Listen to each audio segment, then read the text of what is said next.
The advice that I was given from the closest thing I had to a big sister, which was our mama. We've learned that we were not raised like Standard American. We realized how actually Spanish mom is, and that we were raised in like a Latin household. Yeah. Truly. She always had a sliced up apple or carrots in her bag for us. To this day, you will never find her without a sliced up apple in her bag. Public places are disgusting. And like specifically at the theater, she would say like there's little tiny bugs in the seat. If you wear shorts, they're gonna get you. They're gonna bite your little legs. They're gonna bite your little get legs. little bumps all over your legs. Another tip on this front that mom gave us when we were young was just smile. I have seen mom turn around every single worker at an airport, like from like I've seen her get a free bag when she's overweight and be like, don't worry about it, like whatever. Like I have just seen people literally like clear the path for her because part the seas because she's just like, smile. and how are you doing? Yeah. And they're like, I'm okay. You know? Me. Yeah. She is the most hydrated person that I know. She is. Well, girl always has to pee, aside from you now that you're pregnant. I've never seen anyone chug like she does, and that's with water. You should see her in an airport security line. If she has a full bottle of water, I've never seen anything like it.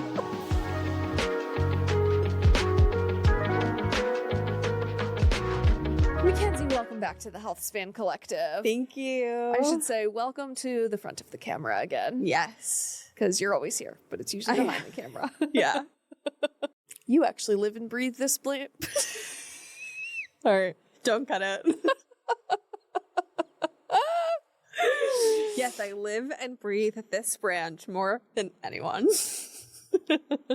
And that's the not pregnant sister. Yeah. Coming in with the clarity of the day. Yes, exactly. Well, it's nice to...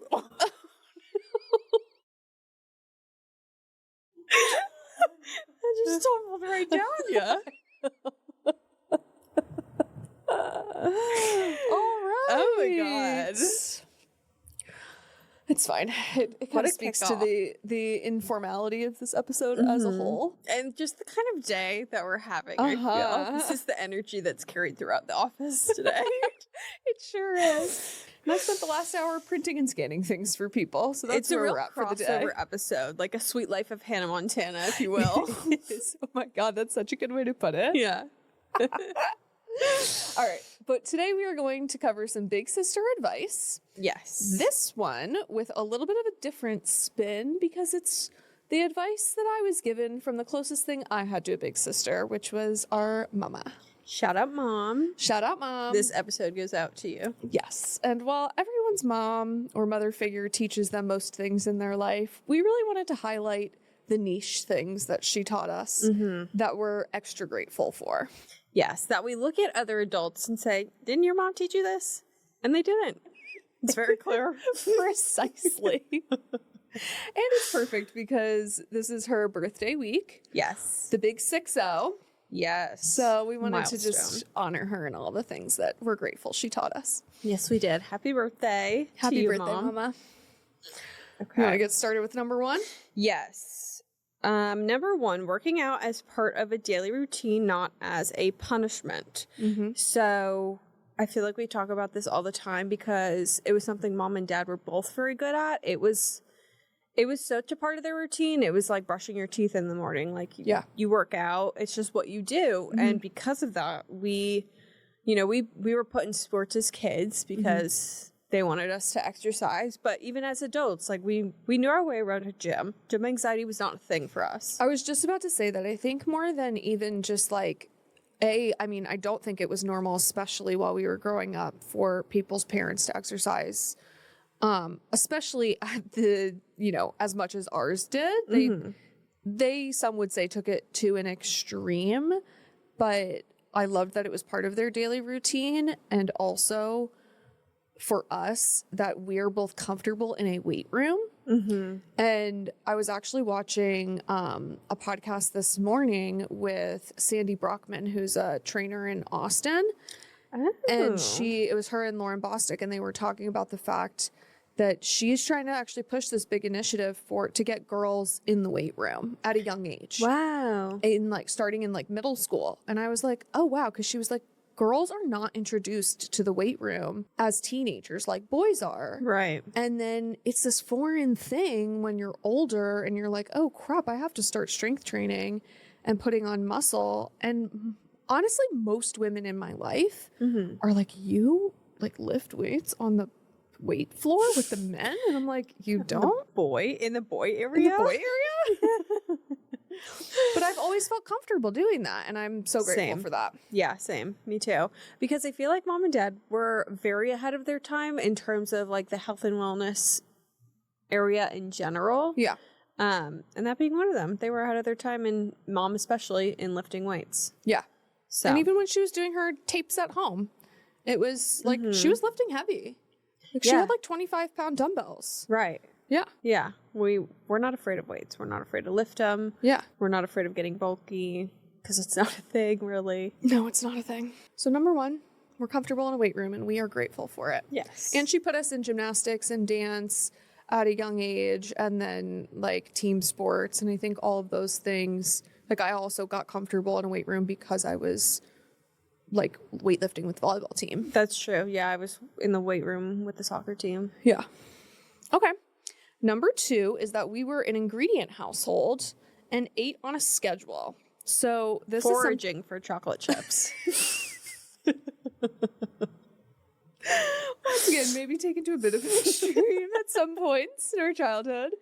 But it's something that I'm now so grateful for, especially as I think about like the kind of mom I want to be and the kind of household I want my kids to grow up in. Mm-hmm.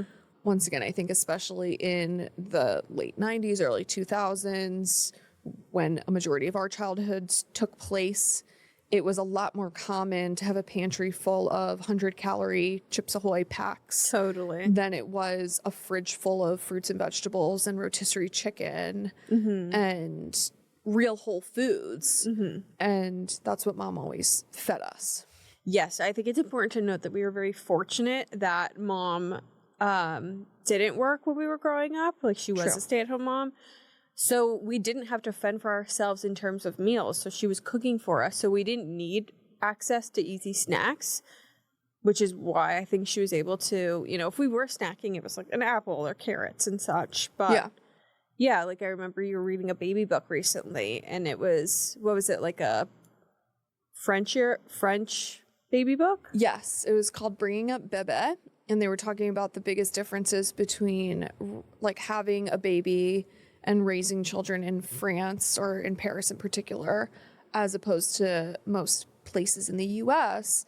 And a big difference was how normalized just like ultra processed food is here and how that has become the go-to, or just in a pinch, you run through a fast food drive-through and it's just not normal in France. No, we did that. I feel like that was also, I mean, we've been talking about this for, you know, the past few years, but I feel like in reading your parenting books, especially, we've learned that we were not raised like standard American. We realized how actually Spanish mom is and that we were raised in like a Latin household. Yeah. Truly. Yeah. No, truly. But I'm just so grateful because it was definitely, you know, I know you you loved going to people's homes that were not quote unquote ingredient households. I had my rounds that I would make. Yeah. But in hindsight, like it was such a gift that was our normal. Yes, yes. And then just eating on a schedule, same thing, very privileged that mom was able to cook dinner and we all ate at roughly 6 p.m. every night. And we had that routine our whole lives. And like, that's what's normal to us now. Yes. As opposed to it just kind of being this like varying thing, or, you know, one person eats at 4 p.m., the other person eats at 7. Right. Like it was this family ritual. Right. And I think just created like a nice relationship around the ritual of meals and sitting down to eat with your family. Totally. Yeah, it was more than just eating dinner. It was when we all got to connect at the end of the day. And I also think it leads to, it's not like we had a lot of stomach issues when we were kids. Like I remember looking at my friends and they had, they would have stomach issues or their stomach ache or just like a bad tummy, or like friends who would get sick all the time. And I just remember being like, oh, what is their deal, And then I look back and I'm like, it's because they were eating processed foods. Yeah, junk. Yeah. And We weren't. I was eating leafies. Yeah, we were eating leafy greens. Literally, Yeah. it was like You and your simi. our go-to. Yeah, I was like obsessed with baby spinach as a baby. Yeah. But no, literally, like we ate fruits and vegetables and clean proteins and grains at every meal. And yeah, I developed gut issues later on due to venturing out into the world and discovering all of these harmful things. Okay, next one, which we already kind of touched on, the importance of playing sports young. So it helped with coordination, body awareness, body confidence, teamwork, how not to be a loser. It does. It gives you a sense of confidence that I was always really grateful for. I always really took to gymnastics, dance, ice skating, the more feminine, More elegant. more elegant movements. And I did have to be pushed to play team sports, but I was so glad that mom and dad pushed me to do that. I really like found my home in volleyball because no one was like pushing me and shoving me down. Right. But it taught me how to work on a team. Totally, yeah. And it was funny. Something else Sandy Brockman was saying that I really related to was it teaches you how to work well and be in team with other women. Oh, I love that. Yeah. Right? Like you're not looking at other women as competition. Like you're looking, you learn how to work together and how to complement one another's skill sets to achieve a larger goal. And I really related to that. I was like, oh, wow, it really did do that for me. And it taught me just how to be in really tight community with other women at a young age. Yeah, I think it acts as a mirror because it helps you figure out what you're good at versus what other people are good at, as you mentioned. Yeah. And I mean, for me, I did need to be in a contact sport. I had a lot of aggression to get out as a child. They were like, you, my friend, need a contact sport. You are not suited for ballet and would be playing tackle football if you could. Yeah, truly. Yeah. Yeah. And so I was in soccer from like age 4 till I graduated. But no, same thing. I think it even translates into work and into your early career. Like it teaches you how to be a team player, how to go the extra mile. It teaches you how to work towards something, work towards a goal, giving up afternoons after school or like weekends and stuff just to like sacrifice for something that you want because you love it and you're passionate about it. Yeah. And it teaches you not to quit, which is such an important lesson. Like to quit even when you want to, even when it's hard. To not quit, excuse me. But yeah, I remember both of them being like, like you, like we're very different and we got to choose our own sports, but mom did want us in a sport, in some sort of activity, a sport and an instrument. Yeah. Yeah, the instrument was brought in a little late for me and I never took to it quite like you did. You have like natural musical talent. Yeah. Renaissance woman, if you will. Yeah. I did not. I distinctly remember being in a guitar lesson in about 7th grade. And the instructor being like, this might not be for you.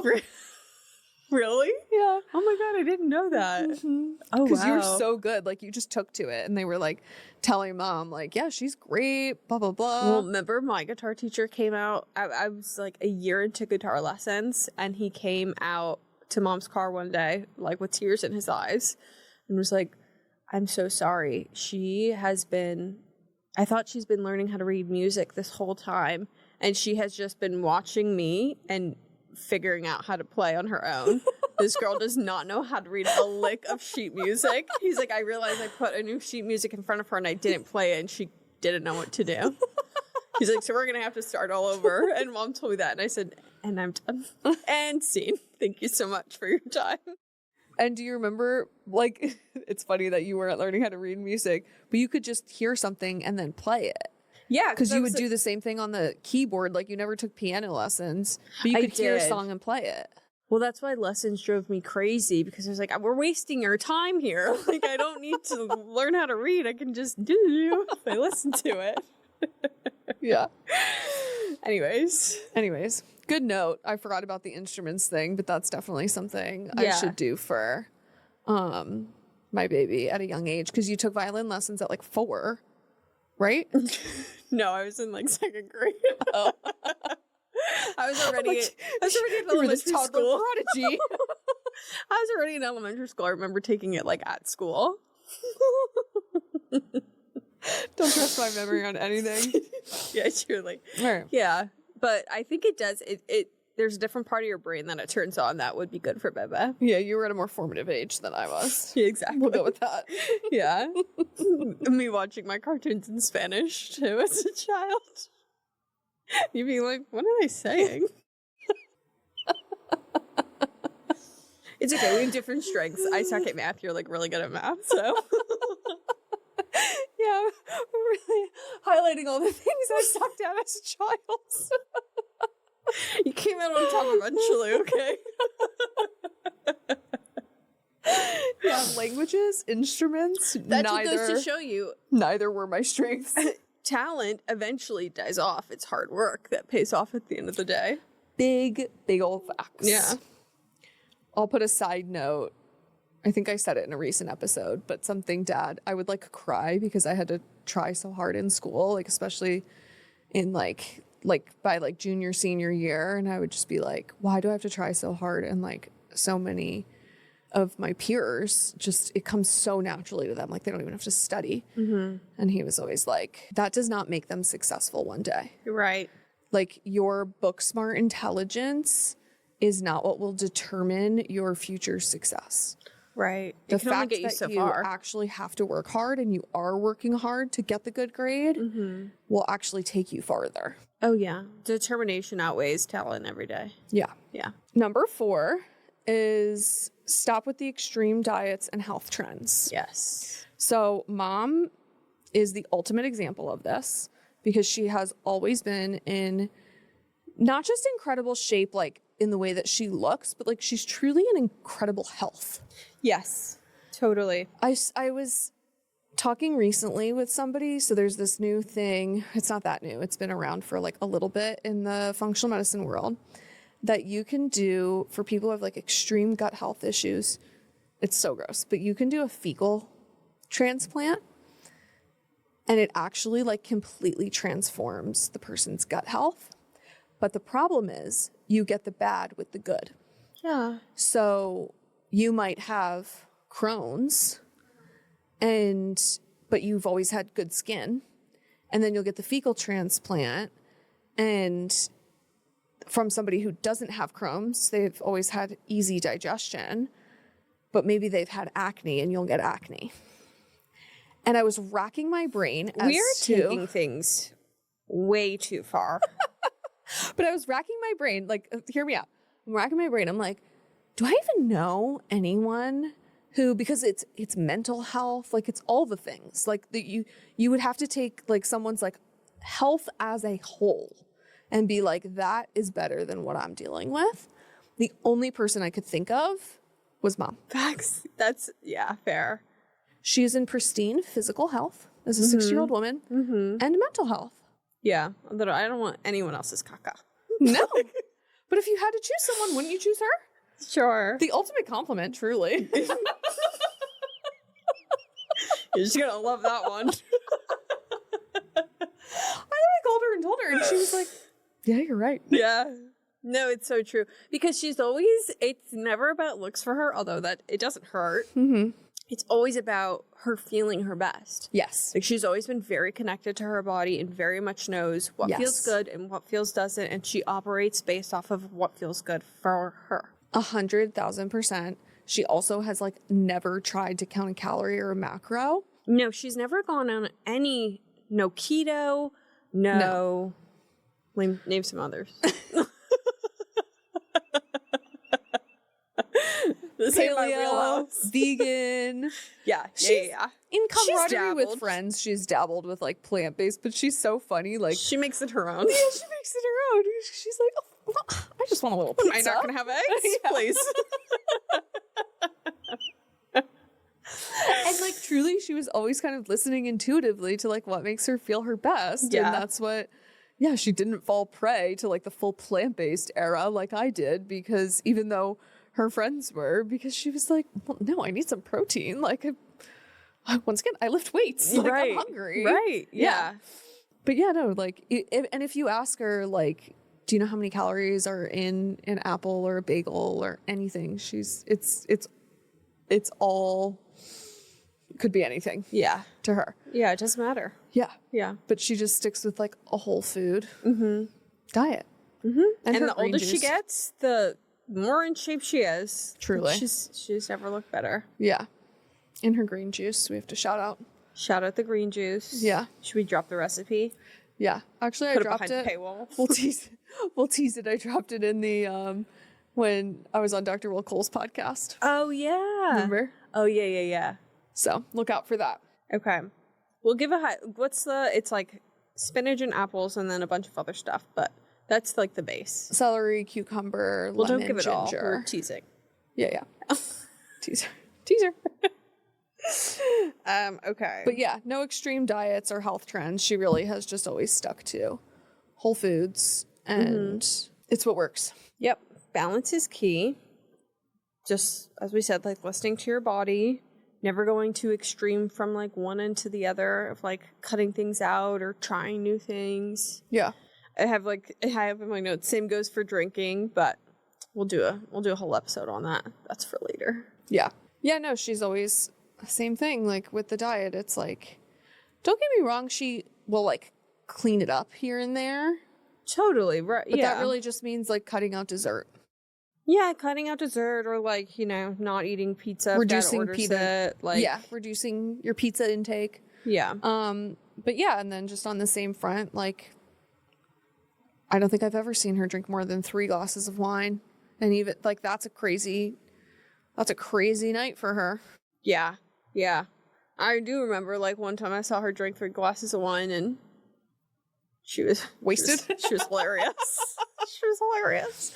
But she's always had such good balance with it. Like she has Yes. like a half a glass. She's feeling great. Yes, she is. And I always thought she was lying when she would say like, Same. I only need a half. And I was like, she's also a tiny woman. So like that counts for it. But like, yeah, she's always just been able to enjoy herself and like, Have balance. yeah, have balance. Never takes anything too far. Number 6, stick to the basics. That's what pays off long-term for longevity. So we're kind of on this health theme, but on this note, it's building muscle. Push-ups, squats, and whole foods will never fail you. Go to bed early and get 8 hours of sleep. Yes. Drink your water. Yes, she is the most hydrated person that I know. She is. Girl always has to pee, aside from now that you're pregnant.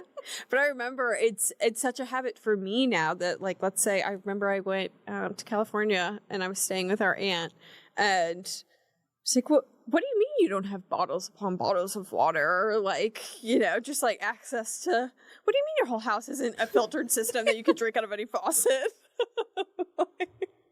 No, it's always because she's always drinking water. She's always hydrating. I've never seen anyone chug like she does. And that's with water. You should see her in an airport security line. If she has a full bottle of water, I've never seen anything like it.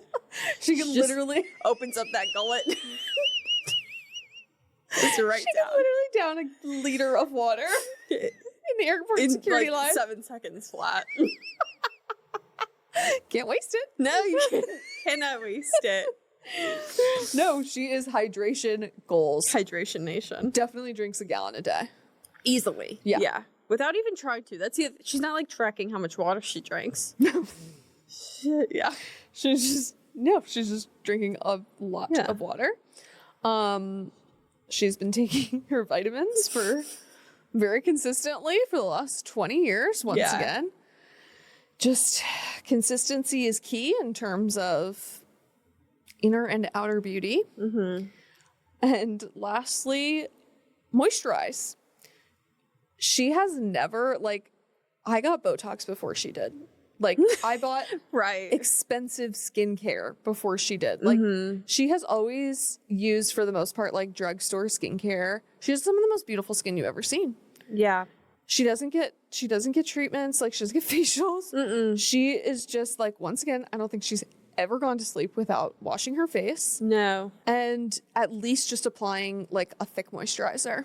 No, she's, like, lathered. Yeah. At all times. True. There's not, like, a dry area on that body. True. Yeah. She's always oiled up, but, head like, to toe. Look at her. We'll drop some pics. Like, Yeah. she's great skin. She does, from head to toe. From head to toe. And, like, softest bottom of the foot. You would think she, like, just came out of the womb. Like, how babies' feet are just so soft. Yeah. You would think she, like, never walked a day in her life. They're so smooth. I know. You're skipping ahead, but that was another. Oh, That's sorry. another one of her tips. That You just said she's head to toe. So yeah.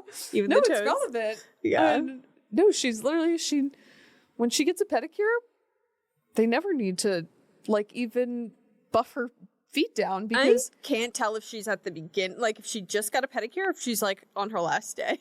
yeah, because we'll just drop this tip now. Yeah. She lathers her feet in Vaseline before she puts socks on, before she works out every day. The ultimate habit stack. She works out every day, so she puts socks and sneakers on every day. So she puts her Vaseline on her feet before that every single day. Mm-hmm. She's the softest feet in the world. Yes. Sorry, I skipped ahead on that one. But that's fine. You're up for number 7. That's... Sorry, just trying to host my podcast over here. I appreciate Another tip from her, appreciate small boobs. Mm-hmm. They make you look skinnier. They sure do. They're much more convenient. Not that we would know. Well, you would know now. Yeah. Actually, I can speak from both sides now. And let me tell you. End of the spectrum. Yeah. If getting pregnant, also when I was heavier, I had big boobs. And so I've lived both lives. Having small boobs is so much more convenient. Yeah. When you can just slap a little, like a little sticky boob, like a little pedal on, and just like go about your day, go about your business. Yeah, without having to like. Yeah.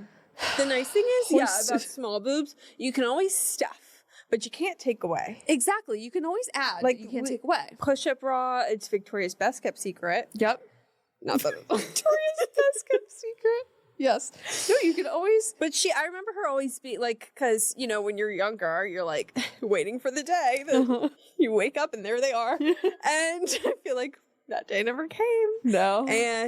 But she always owned it. And she was always like, you could, like she said, you can wear a push-up bra. Like you could, find what works for you.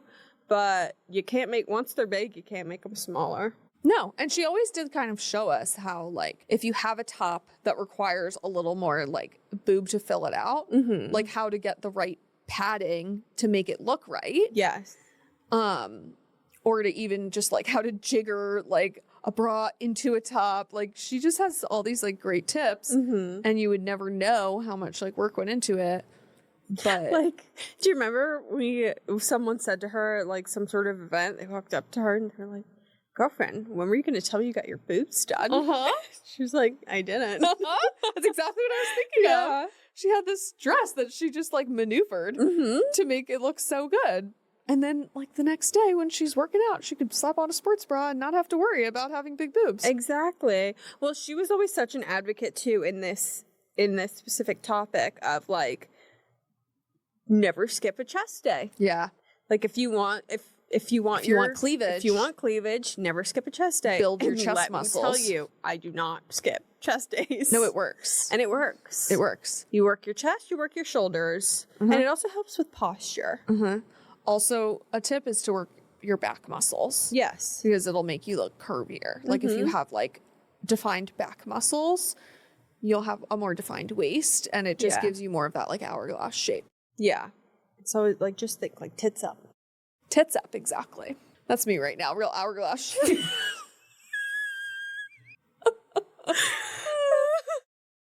You look beautiful. Thank you. And well, in terms of like, if you have small boobs, rock them. Confident people are the most attractive people. Yes. And that I can say with full force because I've dated some absolute uggos. Honestly, we both based have. off their confidence. Yeah. Some cunt.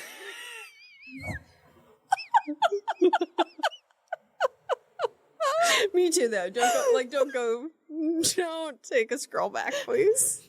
Actually, the memory swiped. You won't find any proof. Yeah, literally. You will find no Scrubbed. Yeah. No, it's so true though. But no, the confident people are the most attractive people because mom's gorgeous, like inside and out, but she's also just so confident, like not cocky. She has an inner confidence where you could just tell like she really likes herself. Yes. And that like radiates when you walk into a room. It's the epitome of lighting up a room. Yes. Like she can walk into a room and light it up because she just like radiates happy energy. Like she's a happy person. Yes. It's something that Dad has always said, like what attracted him most to her when they first met. It was like, yes, of course she's like physically attractive, but like her energy. She's joyful. Just, yeah, like she's just happy. Yeah. And you can tell who is not confident, who is insecure because they are so threatened by her. Yes. Like I have seen some grown-ass women turn into some high school biddies real quick. So true. Just because she's like happy and like being herself. And she's so threatening. what's wrong? Yeah, what I do. Yeah. No, she's also like so kind. Yes. You know? And just like, also like, I feel like I get this from her. Like, we're just kind of like in our own world. Yes. Like, totally. We're like not that concerned about the people around us. Not aware, like, in a good way. Like, no, in the best just way. Like, oh, I'm like not, I don't know. I'm just not thinking about like you judging me right now. Right. Yeah. Yeah. Because once again, confident people don't spend their time wondering True. what if other people are judging them or not. Yeah. But yeah, I was actually listening to Vanessa Edwards, who is like a communications specialist. Like she teaches, she describes it as like she teaches awkward people how to like not be awkward essentially.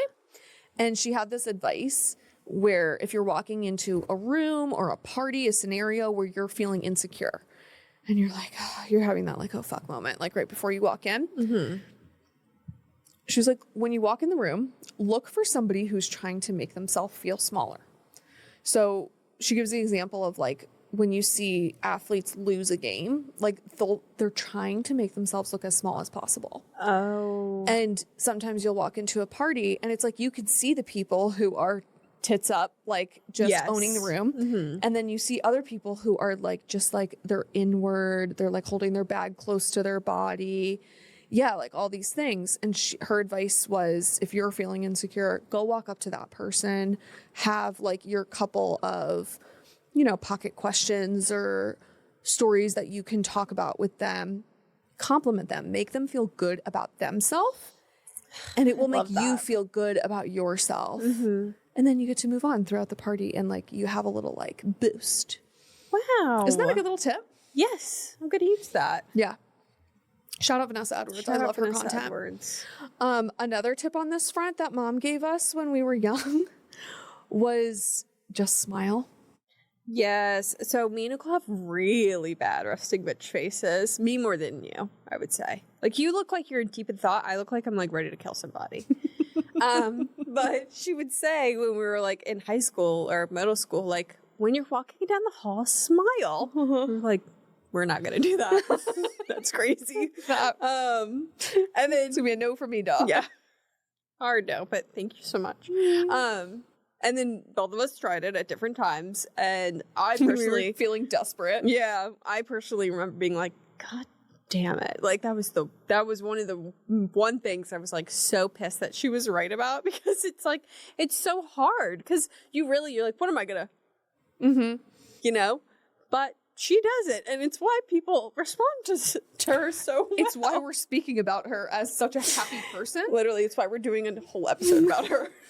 But it's so true, because it's literally like a fact that like even if you're feeling unhappy, if you force yourself to smile, and obviously it's not this like big cheesy like teethy smile. It's just like a subtle like I'm just having a good day.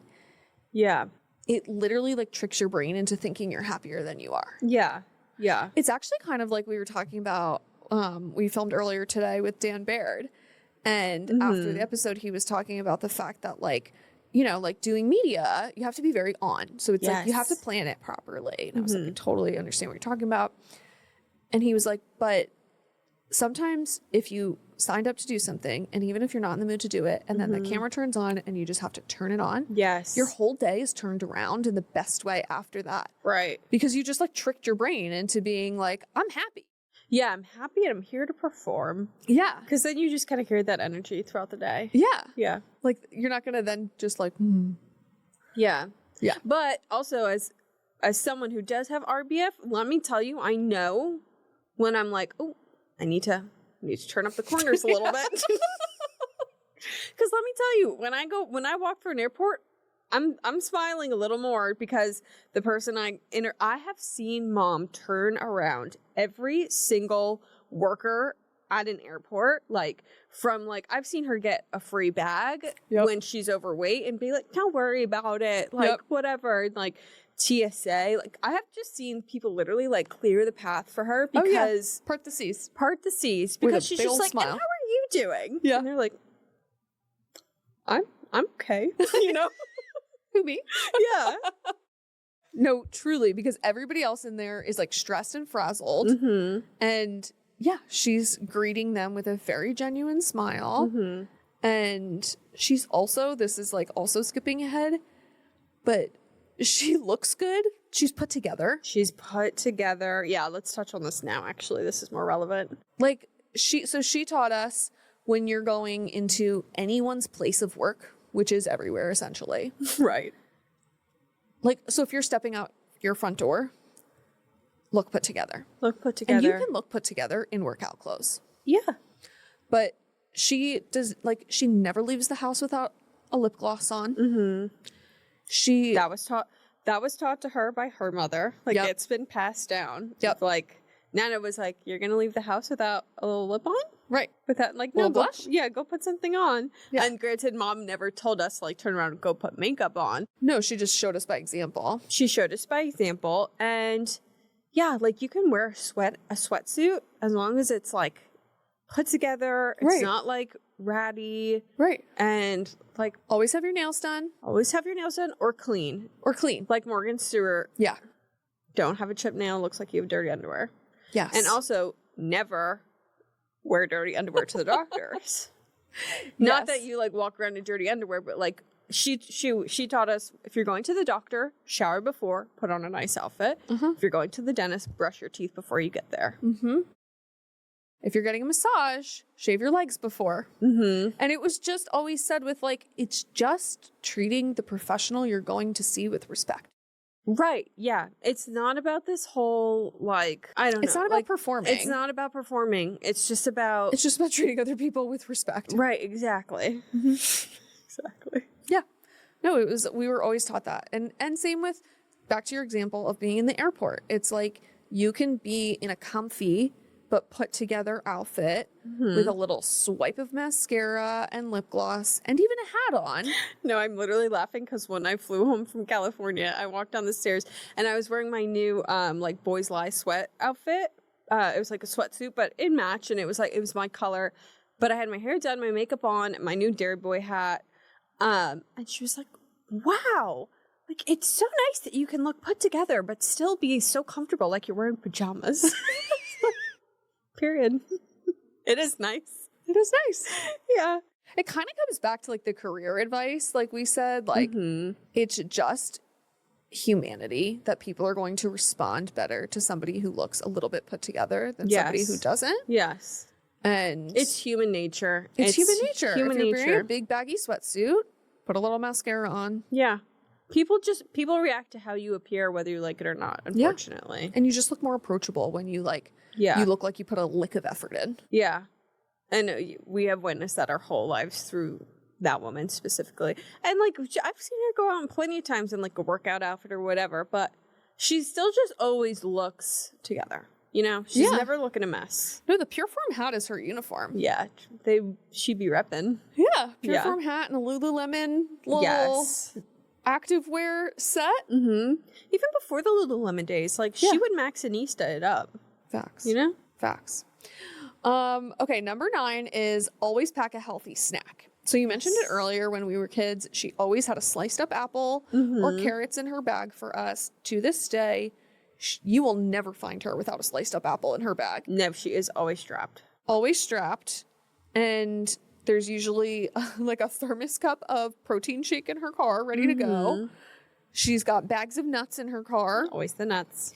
Always the nuts. Like I said to you when we were prepping for this episode, I was like, I don't think she ever went through a fast food line with me as a kid. Like it was never even, it just didn't even cross our minds as an option. No, there are only 2 memories of my whole childhood of her ever being in the driver's seat going through drive-through. Was she being bullied by a friend? Yes, one was because she was bullied by a friend, and one because she had a friend's kid who ate fast food with us all the time. A boy? And it was a boy. Yeah. Yeah. But not for us. Not for us. Well, I remember one time it was KFC, and she was like, "Okay, what do you want?" And I was like, "I don't know. I've never been here." No, literally, like when I like started driving and like I would be like out with my friends and they'd be like, "Let's go to McDonald's or whatever." Like I literally didn't know what was on the menu. No. I remember I didn't think I liked Chick-fil-A just because I was like ordering improperly. I was like, I guess I'll get like the grilled nuggets. You idiot. You don't get the grilled nuggets. Unfortunately, now I know what I'm doing. But yeah. I will say Always- this does not apply to coffee because we are a caffeine family. Yes. And yes. mom's go-to is a soy latte. Mm-hmm.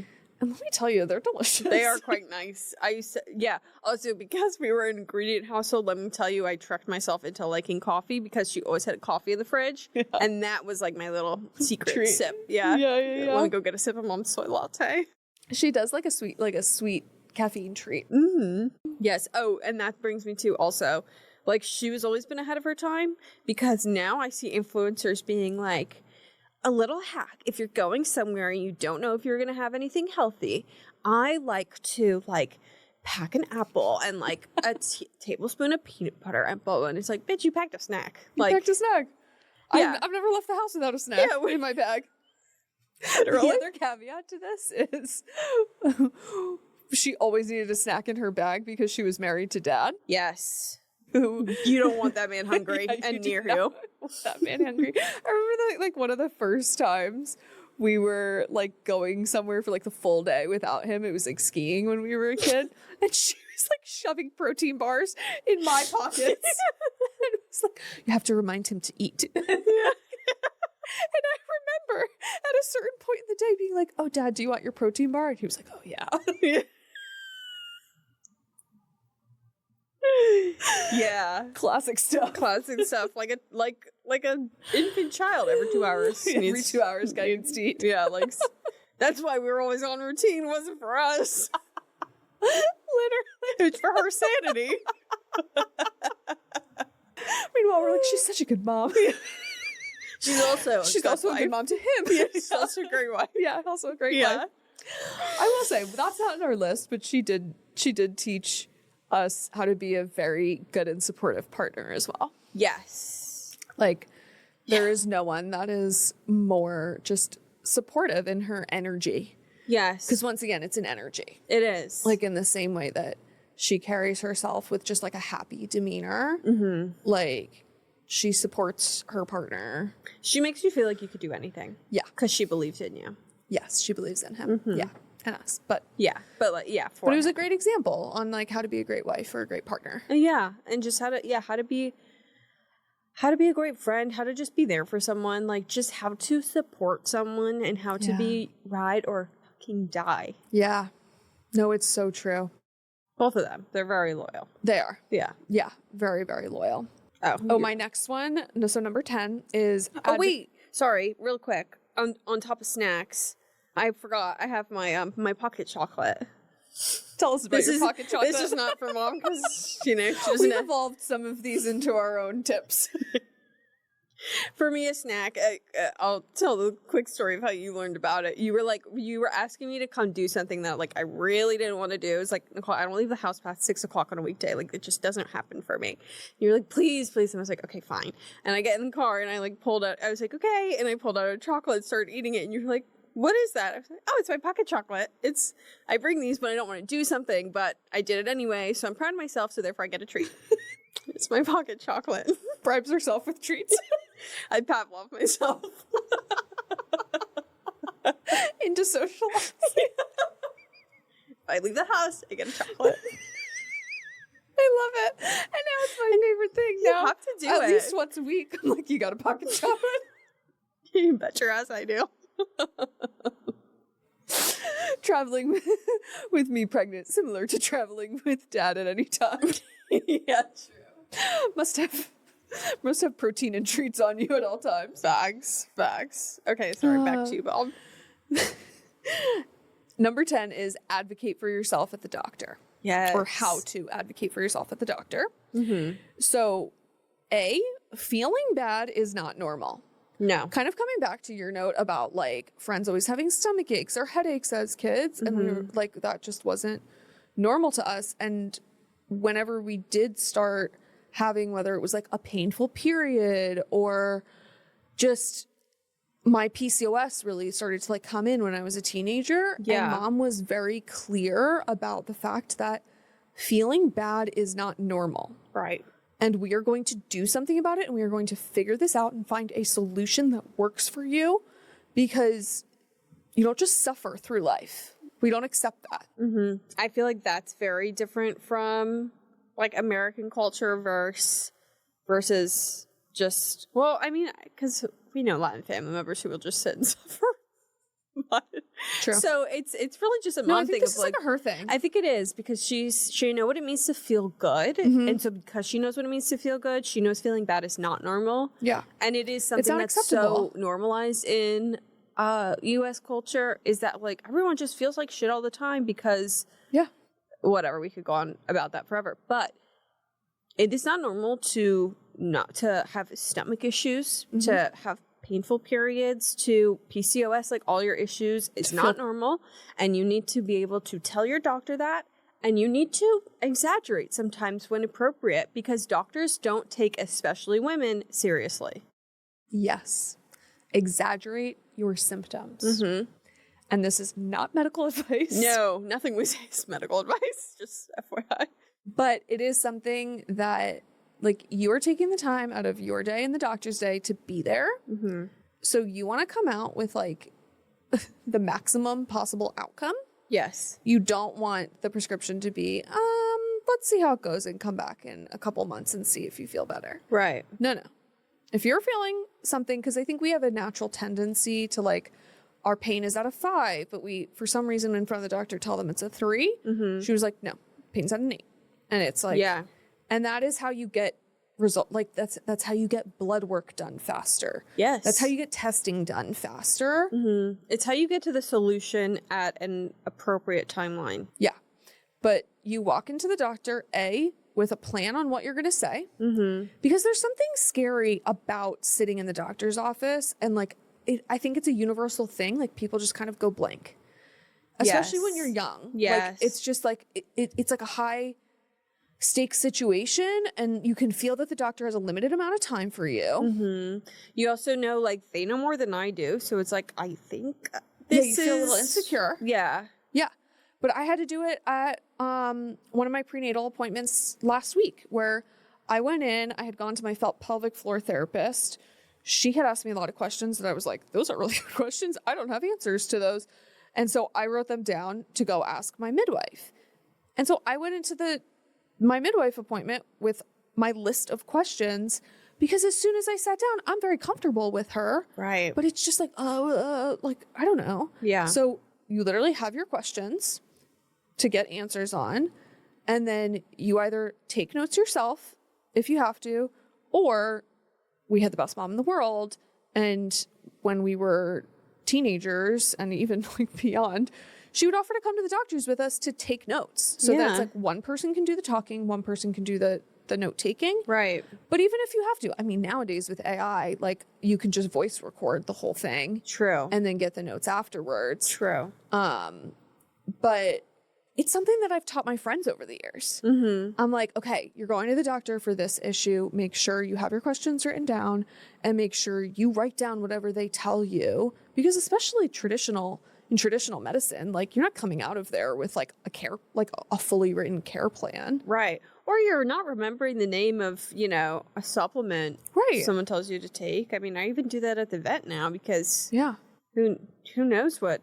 Oh yeah, remember I did this with you with Ozzy at the vet when you first got Ozzy. I did. Yeah, when I found Ozzy and you were with me and we went to the vet. You were taking notes because I was like still processing that I now have a kitten that I wasn't planning on having that morning. So I was so overwhelmed, and thank God you took all the notes you did because I was blacked out at that point from just like stress. And when you think about it, you're almost never not overwhelmed when you're going into any kind of doctor's appointment. Yeah. So true. Because it's serious. You're usually there for a reason. Right. Or it's just uncomfortable. Whatever you're there to talk about, it's uncomfortable to some degree. Right? So it's like, go in with a plan and take notes. And on top of that, if you're staying over the night at the hospital, she always taught us, if you want to leave that day, you need to tell whatever nurse comes in first thing in the morning. Like whoever walks in your door that morning, you tell them, I want to leave today. Yeah. And then you tell the next person, and you just keep saying it, but you have to start early. Yep. That was just like a helpful tip, because if you don't say it in the morning, you ain't getting out that day. I'll tell you that right now. Oh, yeah. No, this is something. So thankfully, knock on wood, neither of us have ever had to stay overnight in the hospital, really. Nicole, be so for real right now. Well, my throat. Oh, I forgot about your throat. Yeah. Sorry. Okay. All right. I've never had to stay in the hospital. Don't worry, my day's coming soon. I was saying kind of few times I had to stay overnight at the hospital. But yeah. Okay. We learned this more with her kind of like leading the healthcare charge for our grandparents over the years. Yes. Where if one of our grandparents was in the hospital, it was like mom had the plan, once again, going with a plan. And it's like, okay, do we want them to get out? Do we want them to stay? Sometimes it's in their benefit to stay. Right. But there have been many scenarios that our grandparents have been in over the years where it's like, okay, we need to get them out to be able to escalate their care. Yes. But getting discharged from the hospital is not easy, especially when you're 80. Like it's just a process for the whole system.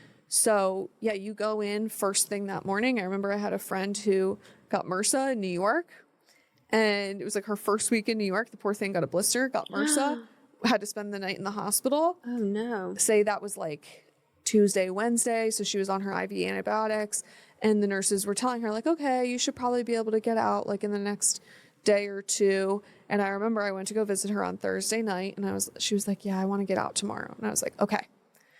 You need to tell the first nurse at 7 a.m., like when she's starting her shift, I want to leave today. And I remember she was like, afterwards, she was like, thank you so much for being so stern with me about that. Because if I didn't do that, I was like, on Friday, if you don't get out today, you're staying the week. Yes. And because the doctor, it's not like the hospital and jail. You're staying. Literally. But yeah, because it wasn't an emergency scenario. Yeah. So the doctor that like works that floor is not going to be back until Monday. Right. And yeah, she was like, thank God I pushed. Because it was like at 4 p.m., which is like the last ditch charge or whatever, that she was discharged and she was all good. She was home free for the weekend. Wow. And yeah, thank God. Thank God. But claps to mom. For like movies and like going to the movie theater and planes and just traveling in general, you wear long pants, you wear sleeves, or you bring a sweater, closed-toed shoes. Always. Because public places are disgusting. And like specifically at the theater, she would say like there's little tiny bugs in the seat. If you wear shorts, they're going to get you. They're gonna bite your little legs. They're gonna bite your little legs. Get little bumps all over your legs. And it's one of those things that like when you're little and like, I don't know, you're 12 and you're like, Mom, I want to wear my new like Abercrombie jean shorts to the movies with my friends. That it sticks with you, and then you get older and you're like, look at this loser wearing jean shorts to the theater. Like, Literally? did no one ever tell you there's tiny bugs in the seats? No, literally every time I'm in an airport and I see somebody in like shorts and flip-flops, disgusting. Have you no decorum? Have you no decorum? Your dog's out? You have your dogs in the out? public airport? You have your thighs ready I can to see your touch caps, the dog. seats?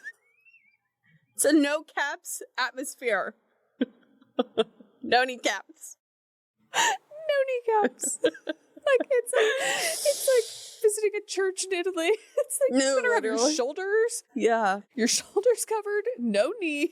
Yeah. Like Think about it. Like, you hear gross stories, on the news of, like, they don't clean the those diarrhea seats. plane that, like, I mean, like, they don't clean those seats. No, they do not. Not to the level that you would want. Not to for the your level my skin to mama touch. is. I'll never forget. I need to tell the movie theater story. I'll never forget. I was 12, and it was the first time I was like going to the movies with a boy, and I like obviously didn't tell my mom. I lied to her, and I said I'm going with a friend. I did go with a friend, but the boy met us there. Whatever. She found out that I was doing this, Which was the difference between you and I. I was so painfully honest at that age. Oh yeah, total opposites in that regard. You knew I was going. You always knew everything for the most part. But anyways, spoiler alert, his mom and my mom were friends. So she called my mom and was like, hey, just want to make sure it's okay with that Mackenzie's going to the movies with like an older boy. And mom's like, Bit of a flawed plan on your part. 100% didn't think that one all the way through. I was way too excited that I was just like going to the movies with a boy. So needless to say, long story short, I walk out of the movie theaters. I wore my short Abercrombie shorts because once again, I'm going on a hot date. I'm gonna look. I'm going on a hot date at 12 to a matinee. Where we're going to pack. You don't know what. Yeah, we packed. We did. No, it's only 12. The story's getting away from me. Anyways, we walk out of the movie theater and there's mom standing in the lobby. So her classic, like, hey guys. Stomach in asshole. Hey mom. And obviously she like reamed me out when we got in the car. But the funniest part was she was like, and you're wearing shorts to the movies. The biggest sin of all. The cardinal sin I had committed that day wasn't. Have I taught you nothing? Yeah, literally. Grounded for 3 months. 2 months for the boy, 1 month for the shorts. Okay. But yeah, now we look at us. We're covering all. and this is our studio. This is our chairs. Yeah. Okay, on the note of, or similar to the note earlier of slathering your feet in Vaseline every morning, if you're feeling a bit congested, Vicks on the bottom of the feet.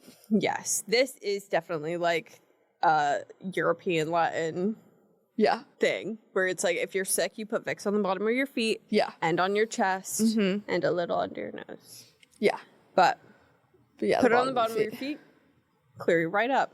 Clears right up. Absorbs right up. All right, you're up. Okay. You don't judge. Yes. Yes. Yes, I do agree with this one. I do agree with this one. She taught us to never judge because you never know what's going on behind closed doors. Yeah. Go read Mackenzie's Substack for more on this. Yeah, I wrote a Substack article called 2 years ago I went clinically insane, and it's the best thing that ever happened to me, on to learn a little something about why you shouldn't judge. Yeah. But no, she truly is like the most non-judgmental person. Yes. I know. She's very good at putting herself in other people's situations. Or just like giving them the benefit of the doubt. Right. Like, to the point where, like, I feel like we've been in a few scenarios where, like, just, how about just don't give them the benefit of the doubt? How about we can just be mad at people sometimes? Right. And, like, that's How fair. about we don't be the devil's advocate, okay? No one needs to advocate for the devil. Which is fair, but it's like true. And it once again just kind of speaks to like how good natured she is, that like it's just you never know what someone else is going through. Mm-hmm. Like even though she is the happiest person walking into the supermarket, when somebody is a straight up bitch to her, the thought process is truly, oh, they must be having a terrible day. Yes, she's not taking it personally. No. Yeah. Doesn't have anything to do with her. Yeah. But she is just very good at, like, I think it's because also, like, everyone is going through something that you don't know what they're going through. And a situation may look a certain way to the outside, and she is the reason that sometimes I am that person in a group that's like, we probably don't know the full story. Like, I'm sure she isn't crazy. I'm sure he's doing some wild shit that we don't know about. You know what I mean? Literally. Nothing irks me more than when a woman is called crazy. Yeah. And you just like, no, we don't have the full story. No. Yeah. Which leads to number 14, which is having baseline interpersonal skills. Yes. Looking people in the eye, saying hello when you arrive, sending a thank you note when you get a gift. Sending a thank you note saying thank you when someone does something nice for you. Yeah. And it can be a text. Like, honestly, it's like, yes, like mailing a thank you note is lovely. It's a lovely touch. And whenever I get a thank you note from a friend, I'm like, God damn, they're classy. Yeah. It's going on my fridge for a month. But even just like, oh yeah, I don't think I've ever thrown away a card. But even just someone sends you something, you immediately call or text them. Mm-hmm. And yeah. You would think that that's like not rocket science, but as we have grown, it turns out it is. But some people's moms didn't teach them that. Yeah, exactly. I think too, we've been saying this subliminally the whole episode, that like look someone in the eye, say hello when they arrive. Yeah. Like connect with people. Take like the extra minute. Something I love about Mom is everywhere she goes regularly, she has, like, we call them her friends. Yes. Like, growing up, we lived in Coral Springs. She went to Sam's Club every Thursday. Mm-hmm. She knew the guy at the door. Mm-hmm. She knew the lady behind the butcher counter. She knew the man that checks her out regularly. She knew everyone by name. Yes. The Publix deli. The Publix deli, they knew her. Mm-hmm. Like, all of her places, the dry cleaners. And let me tell you, she gets favors from those people when she needs them. 100%. Because they love her. Right. They know her. Yes. And yeah, it was something that like, it's a very New York thing, or like old school New York thing. Like when like you had like your bodega guy and like you like your people, you know? And you like everyone takes care of each other. Yeah. And she creates that kind of community like wherever she is. She knows her mailman. Right. She's the number of times she has told me to get to know my mailman, and I'm like, yeah, I would love to, Mom. Like, I'm unfortunately not home when my mailman is there. Yeah. But also, there are days where I'm home when my mailman is coming, and like, I do need to get to know him. I can proudly say I did get to know my mailman. Really? And now if my mailbox is full, he leaves it like tucked behind a bush that like it's like our secret place that he like leaves my things. If he's like, see, you get favors. Yeah, you get favors. And get to know your neighbors. Yes. Same thing. She has always encouraged me to get to know my neighbors. Mm-hmm. When I moved into my own, when I moved into my own apartment, that like I was living alone for the first time, like she helped me move in, and she literally like we went out and got like little pastries for my neighbors in my building, and just like it was just like a hi, I'm Nicole. Mm-hmm. Nice to meet you. It just goes such a long way, I think, because, I mean, growing up as her daughter, that's what I thought the rest of the world was doing. And that's how I thought it would be when I was an adult. Like, yeah, I'll know all my people. I'll know my dry cleaners. I'll know the deli guy. Yeah, it's just what adults do. It's just what adults do. And, like, I'm Karen's daughter, and I'll see you next Thursday when we get, when we go on our stops. But you realize, like, especially in today's day and age, how, like, no one's socializing, but it's because, like, I think it's also, like, from fear, like, oh, if they're not talking, I don't want to seem like the weirdo for trying to, like, engage in that. she, every time, like anytime I think that, I think of her and I think, oh, I thought that person was going to be rude just because they just like have a closed off energy. But the second she talked to them, they like light up. Yeah. And it's the same. That's just like, she was a great example in that way. And I also notice you can tell who's waiting for you to make them feel good versus who's coming in to make you feel good. Yeah. So it's like how she walks into a room and lights it up. You can see that in other people of like, oh, they're like more so waiting for me. Yeah. To do that action. And it feels so good when you come across someone and they do it to you. Yeah. Because then you're like, oh, I found my people. I found my community. Yeah. You know? Totally. On that note, support your friends.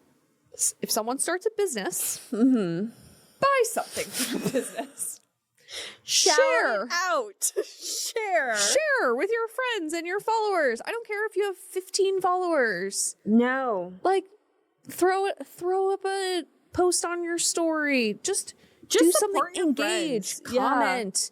Just be supportive. Like, she is everyone's number one hype girl. I can't tell you the number of friends I have who are like, you know who's always the first commenter on my posts for my business? Your mom. And I'm like, I know. Yeah. She is such a supportive queen. Yeah. Yeah. And like, it's just like, do you need to stalk everyone's social media and be the first commenter? No.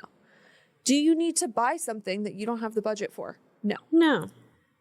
But if you can, and it's not a complete imposition for you, just support the person. Once again, it'll make you feel good. Right. And it just goes such a long way. Yeah. Once again, it can literally just be a text. Hey, so proud of you. So proud of you. I know you've been working on this thing, or I know that was scary to do. Like, I see you. You're Just kicking ass. Exactly. Just the I see you text. Yeah. Like, especially if somebody's putting themselves out there, it's just, like, it's so much work. It's so much work, and then... Like, it's so much mental energy, I should say. It is. And to just, like, receive that text sometimes is so nice for someone to just be like, I see you. Yes. And in this scenario, it's not the thought that counts. It's the action that counts. It's the action that counts. Like, please don't tell me, oh, I saw that thing and I was like, I was going to share it or I was going to text you. And I forgot. But I didn't. I forgot. Hey, don't tell me that. Yeah. Just do it or don't. Just do it or don't, yeah. But yeah, you know who's really good at being a supportive friend? Molly Fitzgibbon. Shout out Mo. Shout out Molly. Malls. She's so supportive. I feel like anything, the podcast, my Substack, Pure Form, like just anything she sees that we're doing, that we're trying, she's liking it, she's commenting, or she's sending a supportive text message, or she's just a supportive friend, and we love you and we see you and we thank you. The other person that immediately comes to mind is Sheena Kelly. Yes. Shout out Sheena. Shout out Sheena. Like, same thing. We started Pure Form. She lived in Fort Lauderdale. She came up. She became a member. She supported. It was a stretch, like, in multiple ways. And, like, it's just the best feeling to be, like, truly supported by your friends. And once again, I don't even need someone to go to that extent. But, yeah, just, like, when your friends are supportive and you can feel that energy from them, there's just, like, it's unmatched. It is. It is. It's unmatched. And unfortunately, you do notice the friends that do nothing. You know what I mean? Yeah. Like, it's... Or what I notice more is the people who have, like, bitter energy. Well, yeah. And, like, that kind of... You can't hide that. Well, yeah, and that even comes back to just, like, feeling that of, like even as kids, like, seeing... I don't know, like, how... Like, even with mom and dad and their friends, like, who's supportive and who's a little bitter. Yeah. You know? Another thing mom taught us that reminded me of is... Like, you don't need to be doing good to be happy for someone else. Yeah. Like, you can be in the roughest spot and still be so proud of that person. Or just, like, you can be single and be so happy your best friend just got engaged. Or you could, like, have just, like, gotten fired or whatever. And, like, your friend got a raise. Like... And you could still be happy for them. And that doesn't disregard how you feel personally, but it's not like if you're losing, they need to lose. Yeah. And this is, like, such a touchy example, but like I just have to mention, like I have a few friends going through some fertility struggles, and they are still showing up with the most excitement for me during this phase as they get closer and closer to becoming a mom. And the way it means so much, because I do not expect that of them. Right. Like I really can only imagine how painful it is to go through pregnancy loss and just fertility struggles as a whole. Yeah. And I would not blame them Yeah. if I didn't get check-in texts from them or baby shower gifts or anything like that. Yeah. But they still do. And it's like, for me, it just feels like, wow, that's a really true friend who really loves and cares about me. Yeah. And they can put their own stuff aside. Yeah. You have some really good friends in this. I do. In your later phase of life. Yeah, I do. Later phase. In this phase of life. In your later years. Yeah, some of them are from like college, like, you know, like, just in my adult life. No, I'm like very blessed to have great friends, but yeah, it is, it's a great reminder for me. I love that you just said that. Like, even if you're going through a really rough time, you can still show up for other people. Mm-hmm. And if you don't have the energy that it takes to show up like 150%, you can still do the little things. Yeah. Or even like mom's big on communication. Just communicating. Hey, I'm like so happy for you. I'm so sorry. I'm just like not in a place right now where I can go to that thing. Yep.